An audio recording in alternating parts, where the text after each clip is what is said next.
Well, we're talking to Nick Bockwinkel, president of the Cauliflower Alley Club, which is happening April 13th through the 15th in Las Vegas, Nevada, the Gold Coast Hotel and Casino. Just log on to caulifloweralleyclub.org for more information on that. Now, when WWE bought out WCW, I know you were commissioner of the promotion for a time. I don't think you were at this time, but you were in the past. What were your thoughts when this happened? Well, there was no question that the entire nature of the profession was such that there was that competitive edge between WWE and WCW. And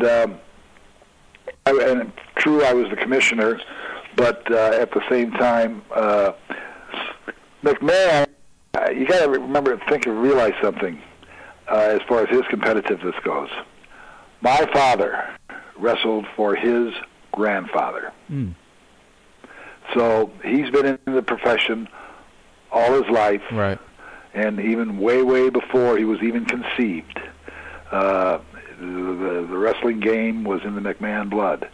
And I have to say that, and my dad, when I was about 4 or 5 years old, I have a picture of myself with my dad and Paul Bosch, who became the promoter of Houston for a number of years. Right. And so that this was on Long Beach Island in New York. So it goes to show you how much history there is in the McMahon family. Right. Now, you've had a chance to wrestle in Japan as well.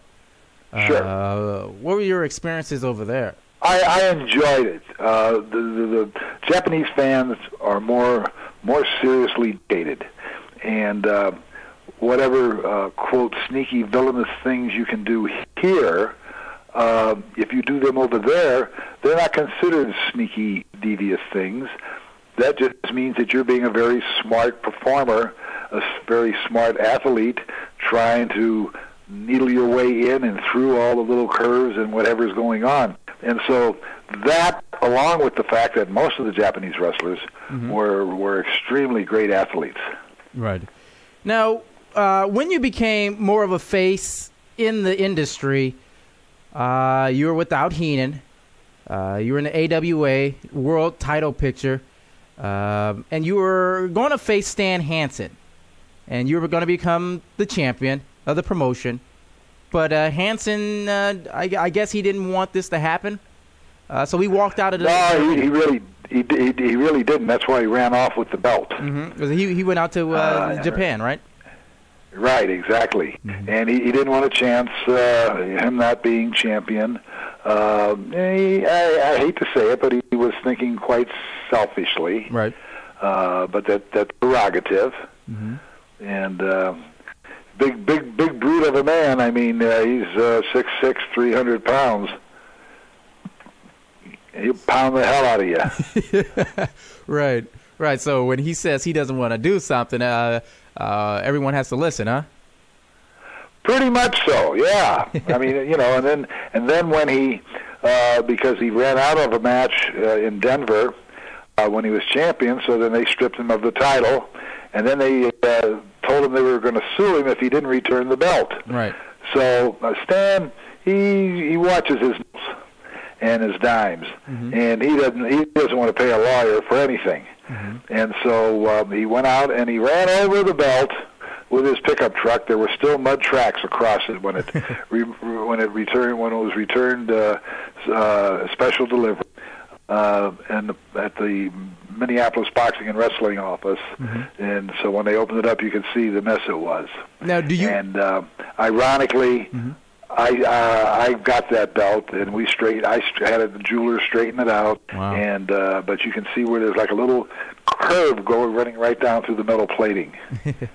Now, back to WWE, a couple more questions for you involving that, and then we'll let you go.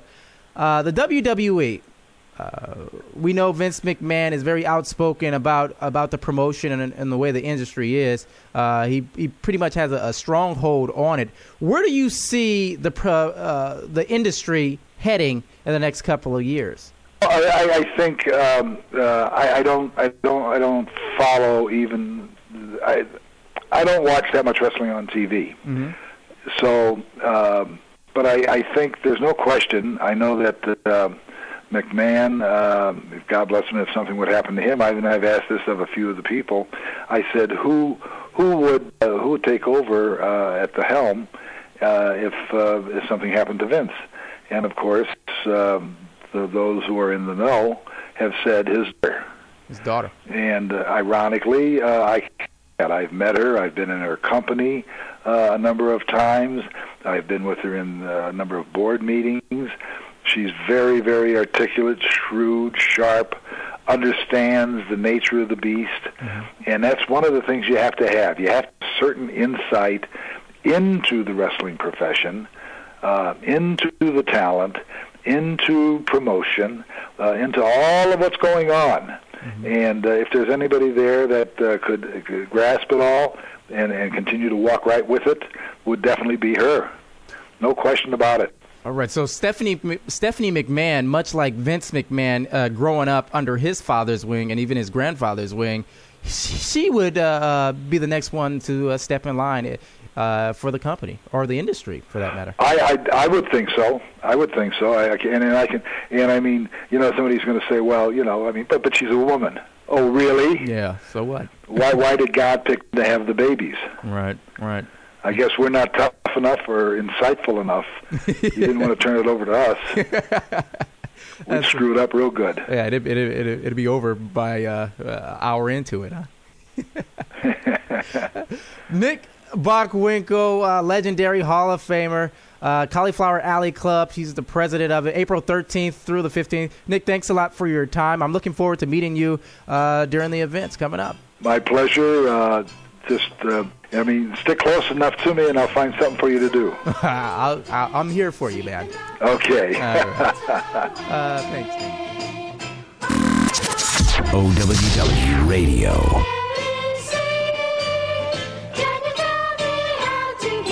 How to get to Sesame Street.